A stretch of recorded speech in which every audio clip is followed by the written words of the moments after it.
아, 목사님에게 만일 세상 사람들조차도 마지막 말씀, 마지막 설교 딱 한마디만 해주세요 라고 한다면 오늘 교회에서 예배할 때도 이야기했지만 하늘문이 열리는 사람하고 하늘문이 닫힌 사람이 있더라.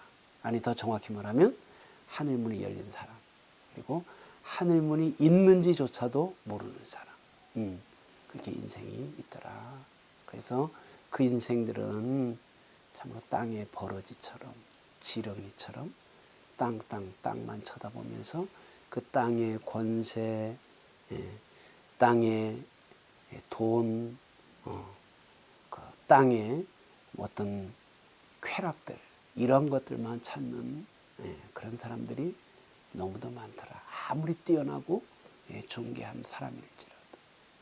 그런데 참으로 주변부의 사람일지라도 그리고 고통받고 눈물 흘리는 사람일지라도 하늘문이 열리게 되면은 내가 어디서 와서 어디로 가는지를 알게 되더라. 그리고 땅의 세계가 전부가 아니라 이 땅의 세계 말고 하늘의 세계가 있다는 걸 알게 되고 하늘의 세계가 이 땅의 세계와 연결되어 있구나. 그리고 바로 하늘과 땅을 연결시키는 사람이 바로 내가 하나님께서는 나를 통해서 하늘의 세계를 땅에 버러지 같은 지렁이같이 하늘의 세계를 모르는 사람들에게 그것을 전하고 깨닫게 하는 그런 사람이 되는 거야. 이거는 플라톤의 국가에 보게 되면 동굴의 비유 있지. 그 동굴의 비유는 이제 땅에서 그림자의 세계만 맡던 사람이 참으로 어느 날 풀려서 족쇄가 저절로 풀려가지고 빛이 들어가는 세계로 갔다가 진짜 빛 이데아 그게 이데아겠지. 그 데아를 본 다음에는 그가 다시 돌아와서 그림자가 전부인 줄 아는 사람들에게 이렇게 빛의 세계, 이데아의 세계를 전했다고 하는 거랑 뭐 어떤 면에서는 비슷하기도 하지만 목사님이 정말 인생에서 배운 거는 하늘문이 열린 사람 그리고 하늘의 세계를 전혀 모르는 사람 그래서 여러분들은 정말 하늘의 문이 열리고 그래서 내가 하나님의 사람 그리고 하늘문의 주인이시는 그 예수 그리스도를 만나고 그분의 빛의 전달자 진리의 전달자가 된다라면 여러분들은 이 땅에서 가장 값진 인생 정말 진리의 인생이 되리라고 저는 믿습니다. 자 오늘서부터는 아마 마지막 시간이 될 것 같아. 혹시 시간이 이거 연장이 된다면 한 주 더 할 수 있을지 모르지만 원래대로 하게 되면 오늘이 마지막이 돼야 되는데 그 철학에 있어서 지난번 끝 시간에 철학이 다루는 게 존재론, 인식론, 가치론이라고 그랬어요. 이제 요거를 이제 임마누엘 칸트라는 사람은 나는 무엇을 알 수 있는가? 그리고 나는 무엇을 할 수 있는가? 나는 무엇을 바랄 수 있는가라는 말로 표현했는데, 그 뭐 나는 무엇을 알 수 있는가? 그거는 이제 뭐 인식론이고 그 아는 그 대상을 말한다면 그 이제 존재론이 되겠지. 그리고 나는 무엇을 할 수 있는가? 나는 그 다음에 나는 무엇을 바랄 수 있는가 하게 되면 벌써 이제 가치론으로 이제 넘어가게 되고 그 세 가지 물음을 통해서 도대체 인간이란 무엇인가? 나는 누구인가? 자, 이제 어려운 이야기지만 뭐 알고 보면 굉장히 쉬워요. 철학은 동양 철학은 인생의 이런저런 생로병사라는 한계 상황을 어떻게 돌파할 것인가. 거기에서 이제 철학이 시작이 됐다면 그 서양 철학은 뭐에서부터 시작됐다 그랬어? 호기심이라 그랬지? 기억이 나죠? 그래서 저 빛나는 별은 어디에서 유래했을까? 저 별의 근원은 무엇일까? 그리고 자연을 보면서 저것들의 근원은 뭘까? 그리고 심지어 나 자신을 이렇게 보면서도 나의 근원은 무엇일까 하다가 철학자는 어떻다? 따로따로가 아니라 다 한 원리 또는 한 물질로 모든 것은 구성이 되어 있는 것이 아닌가 이런 생각을 하게 됐어. 그러니까 이제까지의 사람들은 별은 별의 형상이 있고 뭐 새는 새의 형상이 있고 사람은 사람의 형상이 있고 다 따로따로 그 원리가 다 따로따로라고 생각을 했는데 이 철학자들은 뭐다? 아니다. 만물은 분명히 하나의 것이 온전한 만물을 있게 하는 것이다. 그 하나가 무엇인가? 그것을 묻고 그것을 답했어. 그럴 때 철학자 탈레스가 만물의 근원은 무엇인가? 라고 물었고 답을 뭐라고 했지? 물이라 그랬지. 그래서 이렇게 물이 온 세계와 우주와 그리고 우리 인생의 근원 요소다. 그렇잖아요. 이게 뭐가 되지? 일원론이야. 일원론. 응? 물 하나로. 근데 어때? 일리가 있나? 없나? 어떻게 생각해? 만물의 근원이 물이다라고 하나로 생각할 적에 조금 일리는 있어 없어? 그래. 이게 좀 문답을 좀 해야 되는데 시간이 1시간밖에 안 주어져가지고 이게 문답이 안 돼서. 소크라테스는 어떻게 했어? 어머니 직업이 산파였어. 산파해가지고 어떻지? 산파는 아기를 낳아 아니면은 산모가 아기를 낳도록 도와. 이게 도와주는 거야. 그러니까 원래 철학 선생님은 철학의 뭐 정보 이런 거를 전달해 주는 사람이 아니라 어떻지? 너희들은 다 철학자거든. 너희들 속에는 이미 다 세상에 대한 이런 질문들이 있고, 그리고 그 질문에 대한 그 알을 깨고 스스로 좋은 답을 제시할 수 있는 그 능력이 있는데, 혼자서 그 일을 잘 못하는 거야. 그러니까 어떻다? 철학 선생은 산파가 돼가지고 응애응애 아기를 낳도록 이렇게 도와주는 거니까. 그래서 이제 그 대화법 있지? 변증법이라고 하는 게 거기서 나왔는데, 자, 이렇게 하나로 돼 있다라고 하는 게 뭐지? 그게 이론론이야. 이론론. 근데 그 다음에 나오는 사람은 어떻지? 물론 물이 세상을 구원하는 거인 줄 알지만 물하고 정반대의 또 뭐가 있어?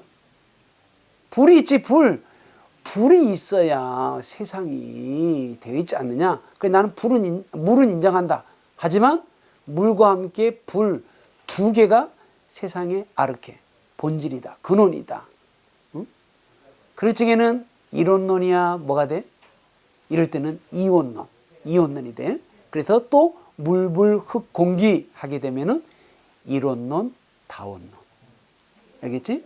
그러니까 세상의 근원을 딱 하나로 본다면 그거는 이론론이고, 그다음에 물, 불처럼 두 개로 되어 있으면 이원론이고, 뭐 서너 개 많다 하게 되면 뭐가 될까? 그건 다원론이 되는 거야. 자, 그런데 세상에 그 이원론이 크게 이원론이 있어. 그 이원론은 뭐냐? 세상이 정신으로 되어 있느냐? 아니면 물질로 되어 있느냐? 그래서 세상이 물질로만 되어 있다 하게 되면 유물론이야. 유물론. 그럴 때는 이론론이지. 아니다. 세상은 관념으로만 되어 있다 라고 하게 되면 뭘까? 그것도 이론론이야. 관념 하나로 세상과 우주와 인생과 개인도 그렇게 정신으로 다 돼 있다라고 하니까.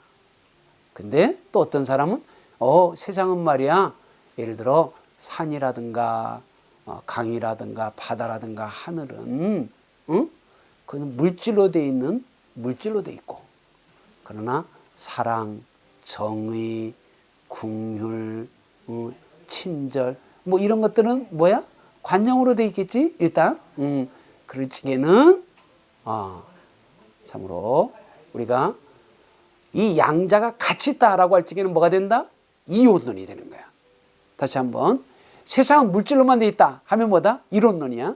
아까는 너희들 이해하기 쉽게 물로만 돼 있다 하면 이론론, 물불로 돼 있다 하면 이온론, 그 다음에 물불 흙공기 이렇게 4개 뭐 또 더 추가되어지면 그런 건 다운론 이렇게 말했는데, 철학에 있어서는 중요한 게 물질로만 돼 있다, 관념론, 이론론. 응? 세상에는 물질, 유물론이니까 원래 마음 심자 넣어서 유심론이라 해야 되는데, 이거는 유신론, 하나님만 계시다라는 유신론하고 발음이 비슷해가지고 유심론이라 안 하고 보통 관념론, 관념만 있다. 하긴 이것도 다 이론론인데, 아니다.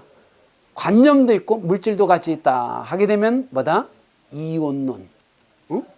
자, 그럴 적에 그러면 보자. 관념론자는 물질을 배제하는 걸까? 거꾸로 유물론자는 물질만 있고 인간의 생각 이런 거를 부인할까? 어떨 것 같아?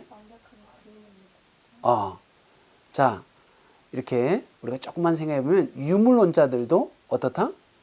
생각을 인정은 해. 근데 어떻게 인정을 하느냐? 봐라, 여기 하늘이 있고 바다가 있다. 그러면 뭐야? 하늘이 먼저 있어. 하늘이라는 단어, 응? 바다라는 단어, 관념이 먼저 있어.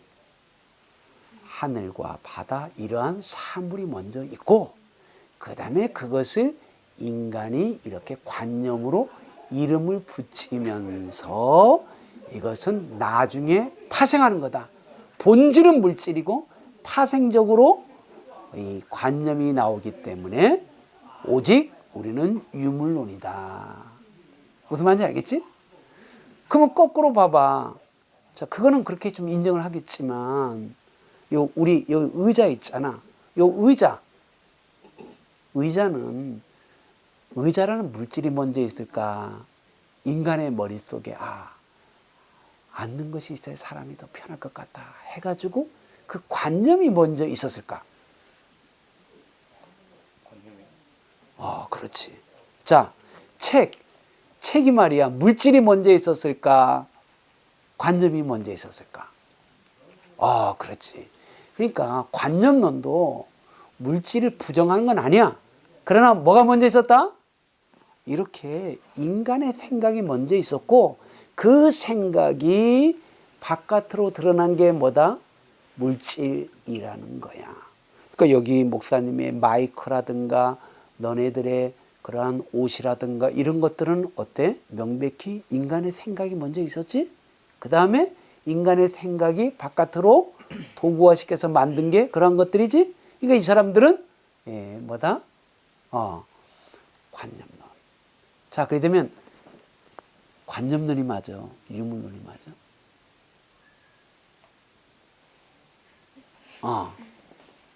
그래가지고 이원론자들은 이렇게 말해.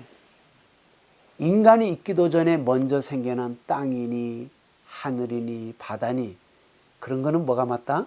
유물론이 맞다라는 거야. 그 다음에 우리의 언어나 생각이 나중에 파생되었다라는 거야. 그러나 인간이 만든 모든 게 있잖아. 인간이 만든 거 모든 거. 에어컨도 그렇고 냉장고도 그렇고 이런 건 어때? 인간이 물건을 어떻게 하면은 신선하게 오랫동안 보존하지? 이래가지고 그 관념이 그런 거를 만들었다. 응? 그래가지고 이 사람은 어떻지? 이원론자야. 세상은 물질 절반, 정신 절반. 아까는 어때? 파생되었지? 물질이 정신에서 파생되었거나 아니면 정신이 물질에서 파생되었거나. 그래서 그 사람은 이론론자들인데 아니다. 인간이 있기도 전에 먼저 생겨난 것들은 반은 유물론이 맞고, 그 다음에 인간을 통해서 만들어진 거는 관념론이니까 세상은 유물론과 관념론 두 개가 있는 이원론이다. 자, 오케이. 이제 됐지? 이론론, 이원론 분명히 정립이 됐지? 그래 되면은 상대가 봤을 때, 그러면은 크리스찬은 이원론이 맞아? 이론론, 관념론이 맞아? 아니면 유물론이 맞아? 글쎄요. 글쎄요. 여기.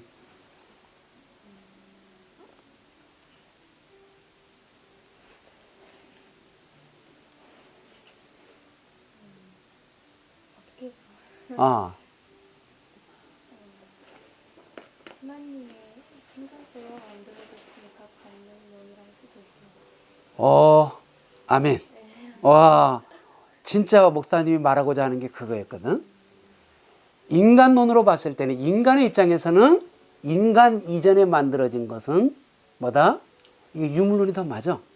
그 다음에 인간으로 해서 만들어진 모든 것은 인간의 생각 속이 먼저이고 그 다음에 만들어졌으니까 관념론이 맞다는 이혼론이 더 맞아. 그런데 그 인간 이전에 만들어진 모든 것들 말이야. 그게 자연이라면은 이혼론이 많겠지만 하늘문이 열려서 하나님을 만난 사람, 발견한 사람 입장에서는 그런 것들도 그게 먼저 있어서 하나님의 생각이 먼저 있어서 그렇지. 하나님의 생각 관념이 있었고 빛이 있으라 말씀하심에 빛이 있고 그럴 적에 우리 크리스찬들은 어떤 입장이다? 우리는 결코 유물론자가 될 수가 없어.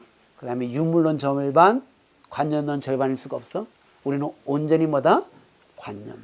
응? 그래서 우리 크리스찬들은 말이에요. 그냥 이게 나는 관념론자다. 이게 중요한 게 아니고 우리 관념론자들은 어떻지? 우리의 말이 어떻다? 하나님의 말씀이 돼야 돼. 응? 왜? 우리가 관념론을 지지한다는 건 뭐지? 하나님의 생각이 하나님의 말씀이 그대로 되어지지. 그러니까 우리의 생각과 우리의 말이 뭐와 일치해야 된다? 하나님의 생각이 돼야 되고 하나님의 말씀이 되어질 적에 우리는 이 땅에서 어떤 사람이 된다? 세상 사람이 그토록 꿈꾸는 거. 뭐야? 창조적인 인간이 되는 거. 요새 최고의 대세가 뭐야? 창조잖아. 창조. 미래를 창조하라. 창조 경영 뭐 어쩌고. 응? 그러니까 우리가 단지 관념론자가 된다는 건 세상 사람들처럼 그 철학자들 그냥 관념 이데아 그것만을 말하는 그거를 우리가 받드는 게 아니라 하나님의 생각이 하나님의 언어가 그대로 실제가 되어진 것처럼 이제 하나님의 형상을 입은 우리가 어떻다? 생각하고 말하는 것이 하나님의 생각과 하나님의 말씀과 일치해서 이 땅에서 어떻다? 참으로 맨 처음에 창세기 1장에 보면 어떻게 했어? 땅이 혼돈하고 공허하고 흑암이 깊음이 있었다 그랬지? 혼돈과 공허, 흑암을 어떻게 됐다? 하나님의 관념이 하나님의 생각이 하나님의 말씀이 역사하니까 혼돈은 뭐가 됐어? 질서가 됐지? 거기서 케이아스가 카즈모스가 됐단 말이야. 응? 그 다음에 어떻다? 그 공허가 뭐가 됐어? 충만 플레로마가 됐어. 그 다음에 어떻다? 참으로 흑암이 뭐가 됐나? 빛의 세계로 바뀌어졌지. 그러니까 이제 우리가 관념론자가 된다는 건 그냥 실제로는 아무것도 행하지도 못하면서 그냥 돋보기 그냥 이런 거나 쓰고 툭 건드리면 비실비실 배삼룡이 되는 그런 사람이 관념론자가 아니라 하나님의 말씀과 하나님의 생각으로 나가면서 이 세상을 혼돈의 세상을 질서의 세상으로 공허의 세상을 충만한 세상 흑암의 세상에 세상의 생명의 빛을 던지는 그러한 사람으로 나아간다는 것이다. 그러니까 철학은 그 유명한 마르크스라는 사람은 이런 말을 했어. 이제까지의 철학은 세계를 해석만 했다. 그러나 앞으로의 철학은 세계를 번역시켜야 된다. 나의 철학은 해석의 철학이 아니라 뭐다? 번역의 철학이다. 물론 그 사람이 이제 혁명의 철학이라고 말을 했지만 그러니까 이제 우리는 말이 그 사람을 넘어서야 돼. 응? 이제까지의 세상의 철학은 그냥 책상머리에 앉아서 그냥 생각이 어떻고 말이 어떻고 그런 책상 위의 철학이었다면 우리는 어떻다? 세상을 위한 철학, 세상 속의 철학이 되어서 세상을 어떻다? 참으로 진리와 생명과 능력이 있는 그런 하나님의 나라로 바꾸는 나는 위대한 하나님의 관념주의자다. 응? 알겠지? 자, 그 다음에 우리가 존재론에 있어서는 지난번에도 잠깐 이야기를 했지만 그 파르메니데스하고 헤라클레이토스의 그 입장이 그 서로 다르는데 헤라클레이토스라는 사람은 세상은 항상 변화와 생성과 과정 중에 있다. 만물유전. 어제의 산천은 의구하다라는 말을 했지만 어제의 한강은 지금 한강이야 아니면은 황해 바다가 돼서 바다가 됐지. 그러니까 만물 끊임없이 흐른다는 거야. 그런 변화와 과정과 생성에 그러한 철학도 있는가 하면 이건 헤라클레이토스의 입장이고 아니다. 세상은 변하는 것 같아도 그 아이덴티티가 계속해서 유지되어지게 하는 그 변함이 없는 존재가 있다. 존재. 그 플라톤이 말했던 그 이데아. 우리는 그것을 붙잡는 게 철학이다. 할 적에는 이 파르메니데스. 그래서 세상의 철학은 파르메니데스의 존재론을 추구했던 이 플라톤의 철학으로 가느냐, 아니면 헤라클레이토스처럼 그 변화와 과정을 중요시하는. 그래서 오늘날의 학자 가운데서는 A.N. 화이트헤드라는 사람이 있어. 버트란드 러셀은 아나? 러셀 화이트헤드 같이 동역자로서 옥스퍼드에서 수학의 원리라는 그 유명한 책을 썼는데 이 양반이 은퇴한 후에는 하버드 대학의 교수가 돼가지고 말이야. 과정 철학. 그 과정 철학을 또 신학에 도입한 사람들에 의해서는 과정 신학. 그래서 이게 신학에 있어서도 말이야. 하나님은 오직 존재로서 어제나 어느나 영원무기 동일하시다. 이런 입장만 있었는데 요새는 그 하나님을 과정 중에 계시는 하나님. 그래서 창조도 말이야. 태초에 창조가 완성이 된 게 아니라 존재론적인 철학, 신학 입장에서는 창조가 이미 완성이 된 거야. 창세기 1장 1절에. 그런데 과정 신학의 입장에 있는 사람은 뭐지? 창조는 태초에도 있었지만 오늘도 계속해서 창조는 진행이 되어지고 언제까지? 오메가 종말의 그날까지 하나님은 계속해서 창조 중에 있다. 그래서 이거 조금 예를 한번 들어볼게. 예를 들어 그 부활의 주님이 베드로에게 우편에 그물을 던져라 하셨거든. 그때 153마리가 잡혔다 그래. 그랬지 어떻게 했을까? 원래 있던 물고기가 딱 그리로 몰려들게 했을까? 아니면은 순간적으로 153마리가 딱 잡히도록 그 순간에 창조해 놓으셨을까? 원래부터 있었다. 아니다. 새롭게 그때 창조했다.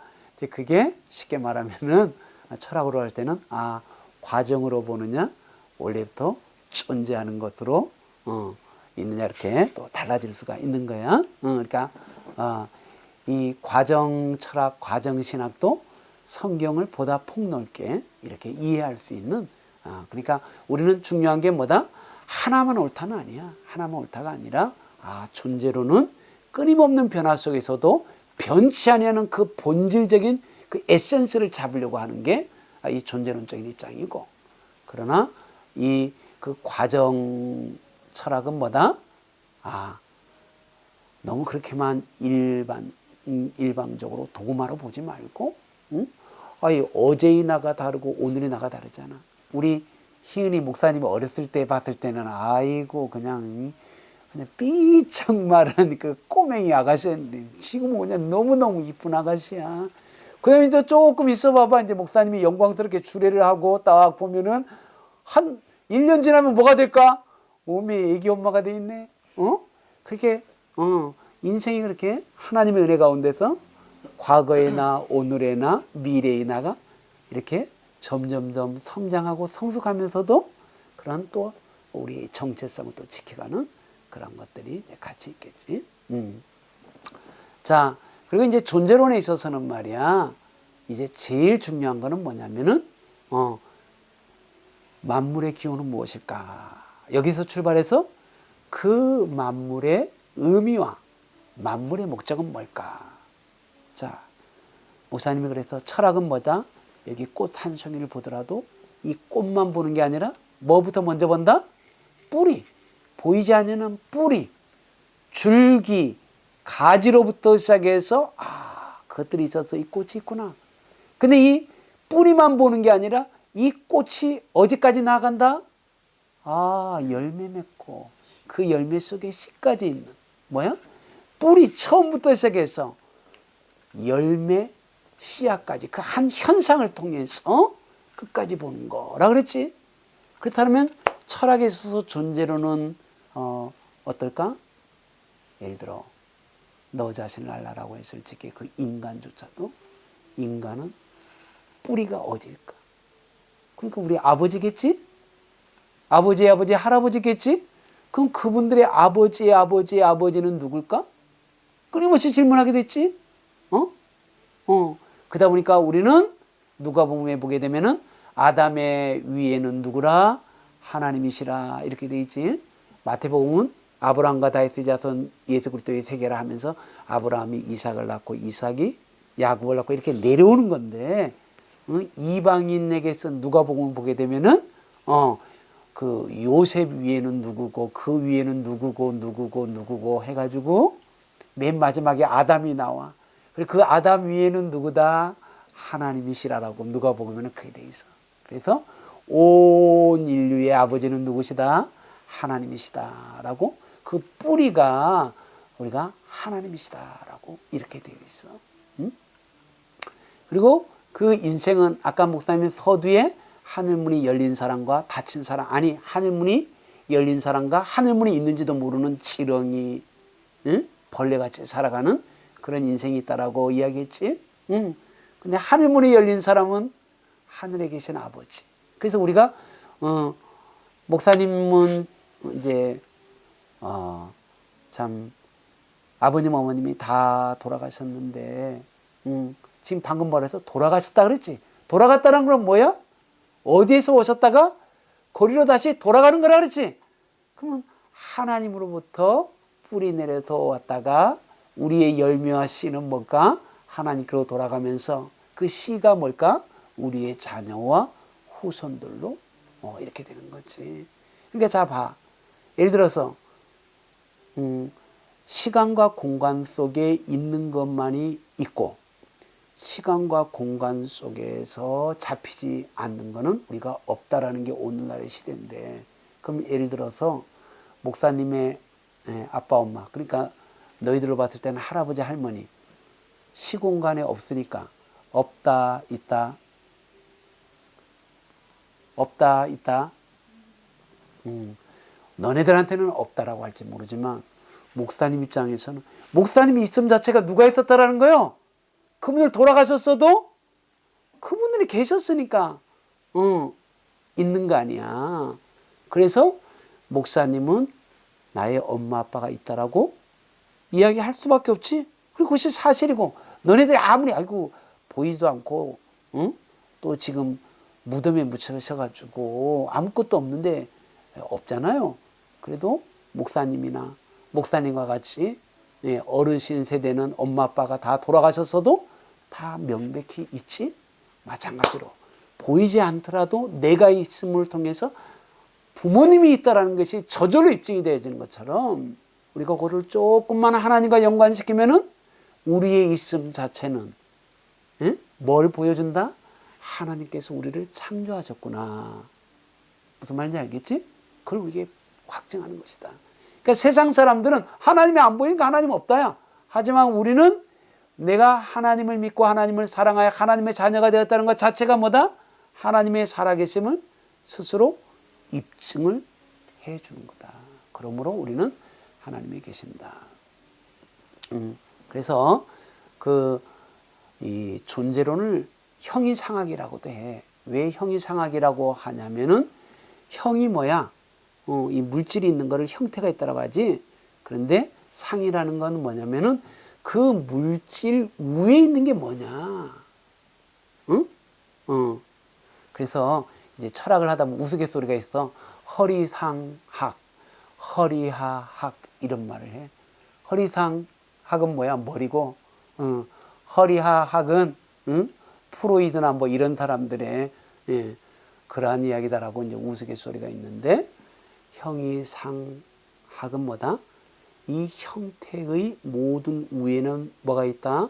정신이 있고 신이 있다 하게 되면 그것이 이제 형이상학이 되는 거고, 그 다음에 어때?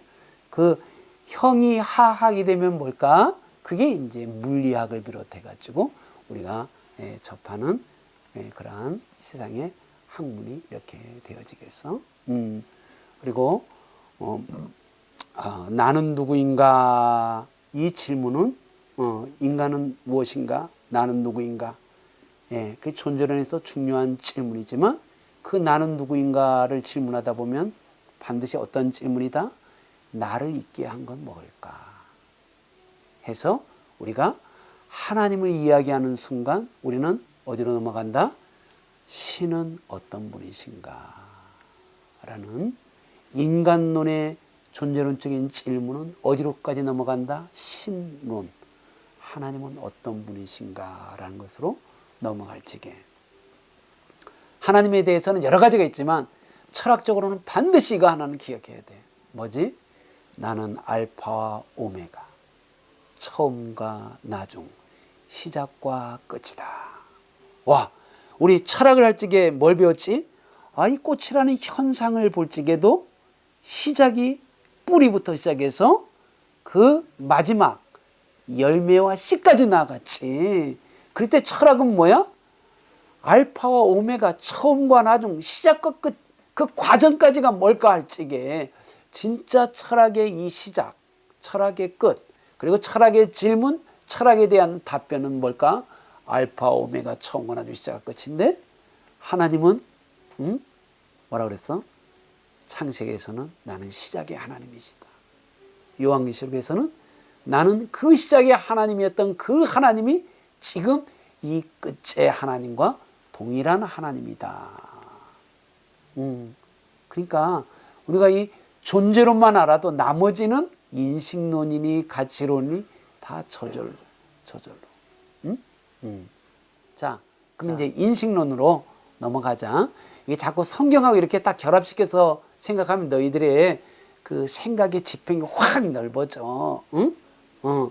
왜냐면 이 땅의 것만 생각하는 사람이 하늘의 세계하고 이게 지평융합이 딱, 자, 지평융합 세 번 한번 해보자. 시작. 지평융합, 지평융합, 지평융합. 이게 어디서 나온 말이냐면은 수평선 봐봐. 바다하고 하늘이 딱 만나버리잖아. 마찬가지로 지평융합이라는 건 땅의 세계밖에 몰랐던 사람이 하늘의 세계하고 딱 이게 융합이 되는 거야. 너는 요새 그 요리에 관심이 있을 텐데 그 퓨전 음식이라 그러지. 동서가 결합되어 있는 걸 퓨전 음식이라는데, 그 지평 융합이라는 게 퓨전 오브 허라이즌. 허라이즌이 뭐 수평선이나 뭐 이런 거 말할 때 쓰는 말이잖아. 그게 융합이 돼 있다. 학문이라는 거는 말이야, 그렇게 미지의 세계하고 내가 아는 세계가 딱 융합이 되어질 적에 그만큼 쫙 내가 확장이 되거든. 그러니까 땅의 세계만 알던 사람이 하늘 문이 열려서 하늘의 세계를 딱 힘입으면 내가 어디서 와서 어디로 가는 것뿐만 아니라 그분이 세상이 알지 못하는 하나님의 지혜와 하나님의 능력을 주는 거야. 그럴 지가 어떻다? 버러지 같은 인생이 내가 백조였구나. 하면서 눈을 들어 이제 하늘의 사람이 하늘의 사람이 되는 거야.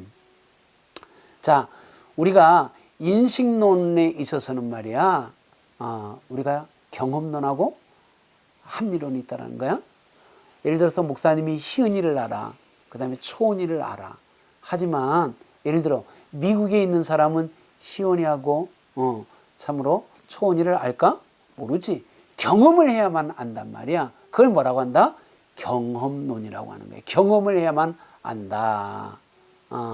그 다음에 어떻다? 이게 좋은 건지 나쁜 건지, 이게 죄인지 악인지, 응? 이게 참으로 사람들이 봤을 때 참 좋은 일인지 나쁜 일인지, 인간은 어때? 배워서 하나 아니면 저절로 하나? 응? 아이, 의와 불의, 선과 악, 배워서 알아? 저절로 알아? 저절로 알지? 그거를 뭐라고 한다? 합리론이라 그래. 합리론. 응? 인간의 이성은 경험하기 이전에도 이미 모든 것을 안다. 그래서 이게 합리론이야. 응? 이성이 제일 중요다 해가지고. 근데 이제 합리론이라고 하는 거는 이성론이라고 하지. 아까 경험론이니까. 네, 합리론이라고 하는 거는 예를 들어, 자, 상대. 네. 경험해봐야 알고, 아니다, 이성이 본능적으로 안다라고 하는데, 서대인 목사님은 참으로 6.25 사변 때 혁혁한 공과를 이루셨다가 오늘 이렇게 우리 교회의 목사님이 돼서 우리에게 지금 철학을 가르치고 있다. 그건 경험을 해볼 필요가 있나 없나? 서대인 목사님이 빨간 넥타이를 했는지 네. 아니면은 파랑 넥타이를 했는지 그건 경험을 해봐야만 알지. 네.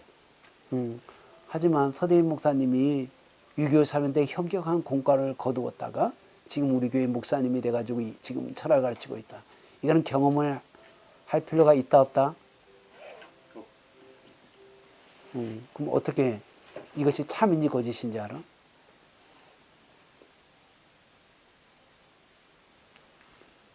사역자는 거짓말을 치면 안 됩니다. 목회자는 거짓말을 하면 안 돼 해서 이것도 좋은 말이네. 근데 합리론의 그 합자가 뭐냐면은 우리 목사님이 지금 내가 알기로는 50대 후반의 나이신데 6.25 사변 때 혁혁한 공과를 이루시려면은 1950년에 최소한 20살은 되셔야 되고, 그러면 지금 몇 살이 되시지? 아무리 못해도 90이 넘으실 텐데, 그러면 우리 목사님의 지금 나이로 봤을 때는 그거는 경험을 안 해봐도 참이다 거짓이다가 분별이 돼 안 돼? 그러니까 철학이 다루는 건 말이야, 참인가 거짓인가 명백히 구별이 되는 거. 응? 이게 철학이 다루는 거야. 그러니까 예를 들어서 와, 희연이 너무너무 이쁘다. 이거는 철학적으로 의미가 있다 없다? 우리 모두가 말이야 희연이 너무너무 이쁘다라고 다 그러는데, 목사님은 말이야 지난번에 프로포즈를 했거든. 근데 희연이가 목사님은 제 스타일이 아니에요, 저는 싫어요라고 하게 되면 아무리 다른 사람이 다 이쁘다 그래도 목사님 봤을 때는 이뻐 안 이뻐? 이제 그 이후로부터는 안 이쁘지. 그렇게 그 의견이 막 섞이는 거는 이거는 철학이 다루는 게 아니야. 철학은 명제를 다루는데, 명제는 뭐다? 참 명제인지 거짓 명제인지 확실히 구분이 되는 거. 예를 들어 2 더하기 3은 8이다. 명제야 명제가 아니야? 명제지. 근데 어떤 명제지? 거짓 명제지. 이런 거는 철학이 다루는 거야. 그런데 와, 희은이 너무너무 이쁘다, 이거는 온천하 만민이 다 그렇다 해도 한 사람만이라도 에이, 나도 옛날에 좀 이뻤는지 모르지만 내가 그냥 차이고 나서는 난 저 사람 미워요라고 하게 되면 그렇게 의견이 나뉘어지는 건 그건 뭐다? 철학적으로는 다루지 않는 거야. 참 명제이든 거짓 명제이든 확정되어지는 그것만 다루는 거야. 그래서 이 이성론이라고 하지 않고 합리론이라고 하는 건 리자는 이성을 말하는 거야. 근데 합은 뭐지? 그 정합, 그 논리적으로 이렇게 합산해 보게 되면 경험을 안 해봐도 이성적으로 추론만 해도 저 명제는 거짓 명제구나, 이렇게 되어지는 거 알 수 있기 때문에 그거를 이성론이라 안 하고 합리론이라 그래. 그래서 요거를 합리론의 장점. 합리론은 뭐야? 예, 모든 사람은 죽는다. 이건 뭐 합리론자들은 이제 강하게 말하지. 근데 경험론자들은 어때? 이순신도 죽고 누구도 죽고 누구도 죽었지만 그렇다고 모든 사람이 죽는다라는 게 모두가 다 확증할 수 있는 거는 이건 조금 어렵다. 이렇게 되면 자, 그런데 목사님이 하고자 말하는 거는 요런 것들 때문에 합리론의 확실성 그리고 경험론의 경험을 통해서 배워가는 거, 요 두 개를 합해 놓은 사람, 좋은 점을 딱 해가지고 경험 이전에 선험적, 선험이라 그래. 선험은 뭐냐면 경험보다도 먼저 선자. 그래서 선험, 아프리오리라는 거는 경험하지 않고도 선과 악, 죄와 불의를 사람은 너무도 잘 알지. 응? 이런 것들은 아프리오리, 선험적, 이런 거는 다 뭐다? 그 합리론에서 말을 하는 거고, 그 다음에 경험을 해야만 아는 거. 자, 그래서 목사님이 지난번에 이 칸트가 다 종합을 했다라고 했는데, 뭐 칸트 이야기 하려면 이건 뭐 칸트 원전 강독만 해도 한 학기를 그냥 다 내리했던 게 벌써 기억이 나는데, 목사님이 지금 말하고자 하는 요점은 뭐냐면, 우리가 합리론이라는 건 뭐냐면 우리가 지난번에도 말했지만 모든 것을 다 알고 있었다는 거야. 태어나기 전에. 응? 이데아의 세계를 완전히 알고 있었는데 레떼의 강, 망각의 강을 넘어서는 순간, 그게 뭐야? 엄마의 양수가 탁 터져가지고 우리가 태어나는 걸 망각의 강을 딱 건너는 순간 다 잊어버렸다는 거야. 그러다가 세상의 학문이라는 걸 통해서 잃어버렸던 것을 아남네시스, 회상이 그것이 뭐다? 그게 합리론이야. 응? 그런데 경험론자는 뭐라고 하냐면은 타블라라사. 인간의 머리는 뭐다? 백지라는 거예요. 백지. 응? 그러니까 칠판과 똑같다는, 거기다 어떻다? 하나씩 써가면서 경험해가면서 배워가는 것이다. 이게 타블라라사, 백지 이론. 응? 이게 이론이야. 근데 목사님은 거기에 대해서는 반대를 해. 어떤 입장이냐? 처음부터 칠판이 백지가 아니었어.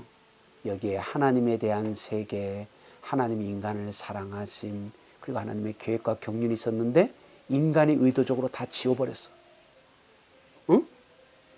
이른바 무신론자들이 하나님에 관한 것을 모든 걸 지워넣어 버려놓고, 인간은 이렇게 백지 이론인데 하나 둘씩 배우면서 경험을 한다.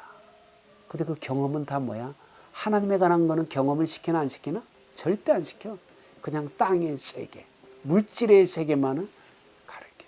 그래서 목사님은 경험론자들의 말하는 그 백지 이론, 인간은 처음부터 백지였고 거기다가 하나씩 써가면서 경험을 통해서 배워가는 거다. 이렇게 나는 생각을 하지 않고, 하나님에 대한 모든 세계들을 이미 다 하나님이 우리에게 다 기록을 해줬는데 인간들이 다 지워버렸어.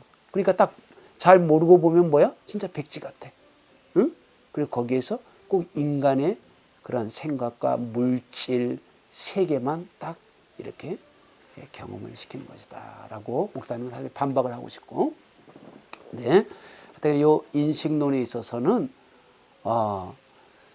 세상 사람들은 이렇게 경험이나 이성을 통해서 배우는데 이런 걸 넘어서는 게 있지. 예를 들어 여성들은 뭘로 안다? 육감으로 안다 그러잖아. 남자들은 그 오감밖에는 몰라. 근데 여성들에게는 뭐가 있다? 6번째 감각, 육감. 예? 아유, 목사님도 말이야, 집에 가면 꼼짝도 못해. 뭘 좀 얼버무리고 넘어가려고 하게 되면 사모님이 뭐 했지요? 라고 딱 하게 되면 어째 보지도 않고 잘하는지. 남자들은 절대 그런 거 물어보는 사람이 없거든. 근데 사모님이 딱 그렇게 말하면 당신은 어떻게 보지도 않고 그렇게 잘하나? 근데 철학적으로는 그거를 뭐라고 하지? 본질 직관. 우리 철학에서도 그런 걸 좀 인정해. 특별히 경험론자들은 본질 직관이라는 말을 사용하지는 않지만 합리론자들은 인간에게는 본질을 논리적으로 체계적으로 처음부터 이렇게 착착착착착 가가지고 결론이 나오는 게 아니라 딱 보는 순간 바로 알아버리는 본질 직관도 있다라는 말도 하긴 해. 그러나 우리 성경에서는 그것을 뭘로 말을 하지? 영감, 계시. 우리는 영감과 계시를 통해서 모든 것을 안다. 알겠지? 네. 경험으로 안다. 이성으로 안다. 근데 우리는 뭘로 안다? 하나님의 계시로, 하나님의 영감으로 안다. 아멘. 그러니까 여러분들은 항상 철학을 하면서, 철학은 기껏해야 인간을 알아라, 너 자신을 알아라야. 근데 우리 믿음의 사람은 철학을 넘어서서 신학을 하는 사람이잖아. 신학을 하는 사람은 누구를 알아야 돼? 하나님을 알면 하나님이 피조한 인간, 하나님이 창조하신 만물, 그 원리들을 우리는 잘 알 수가 있다라는 거야. 근데 마태복음 11장 28절에 보면 수고하고 무거운 짐진 자들아 다 내게로 오라. 내가 너희를 편히 쉬게 하리라. 참 너무도 좋은 말씀이잖아. 근데 그 말씀 바로 위에가 뭐가 있는 줄 알아?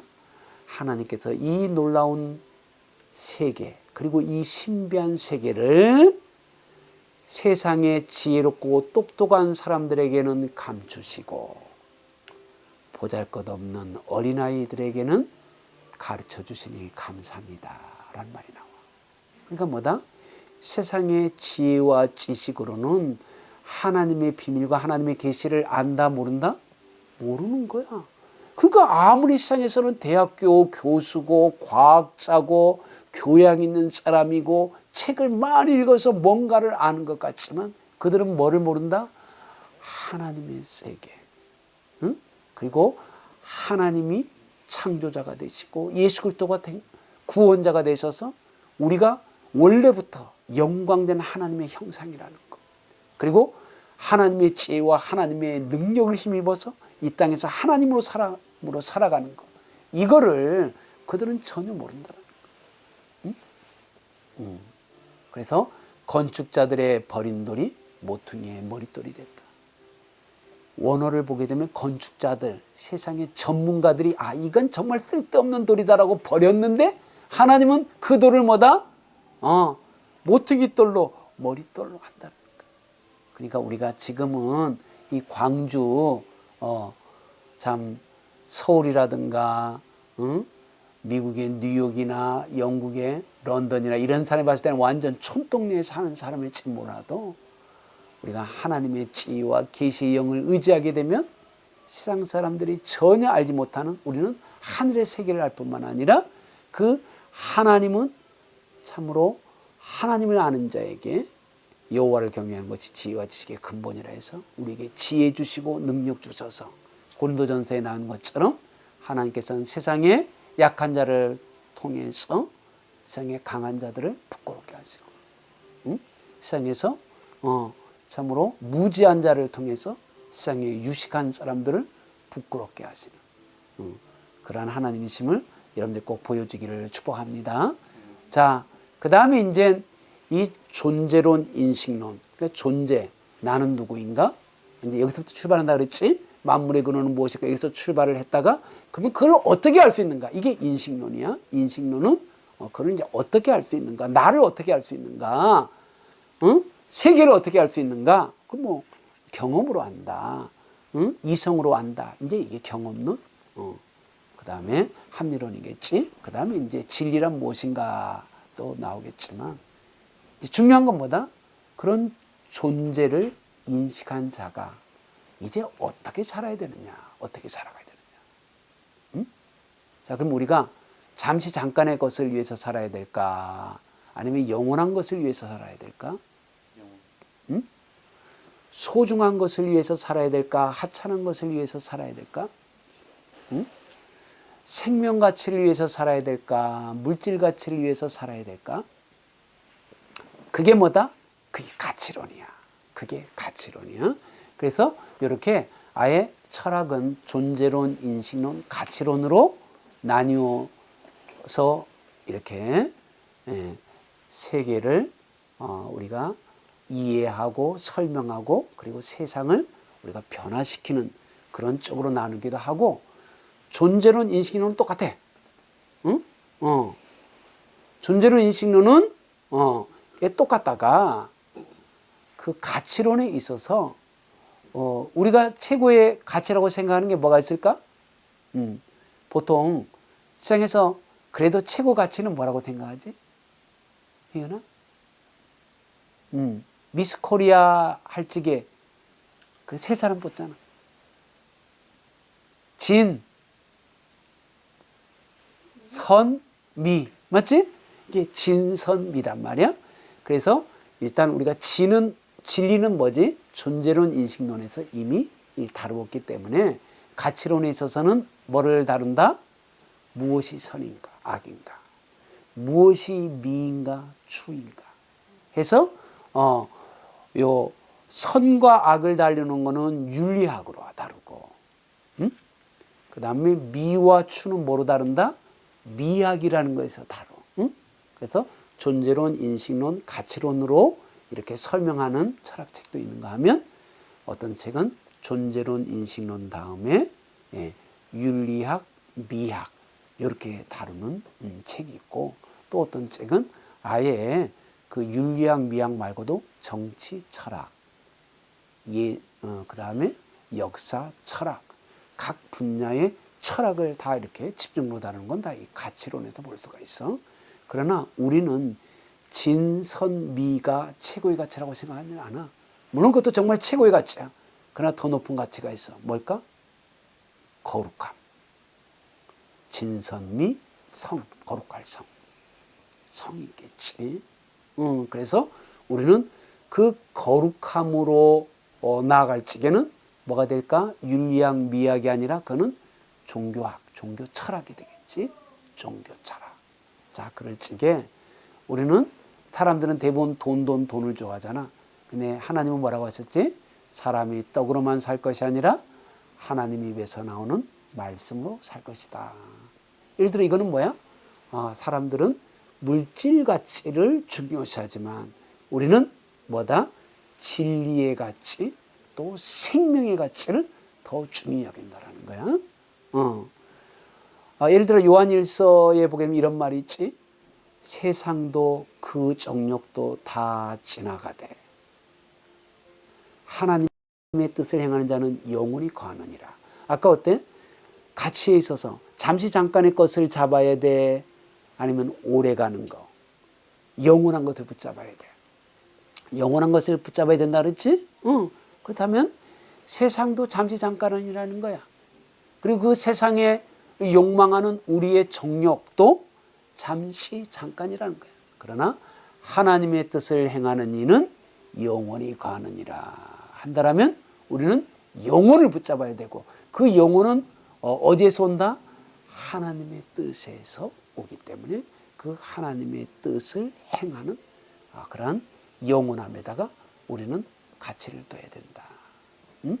시간에서는 짧은 거, 긴 거, 영원한 거에서 우리는 영원한 걸 하고, 또 공간적으로 위아래를 봤을 때는 땅의 것, 하늘의 것 할 적에 우리는 하늘의 것, 또는 낮은 가치, 높은 가치 할 적에는 물질 가치, 생명의 가치, 이렇게.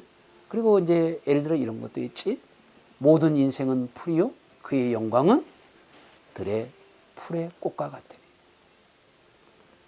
동풍이 불어오매 푸른 마르고 꽃은 시드나 우리의 하나님의 말씀은 영영이 있도다 하게 되면 우리는 어떻다?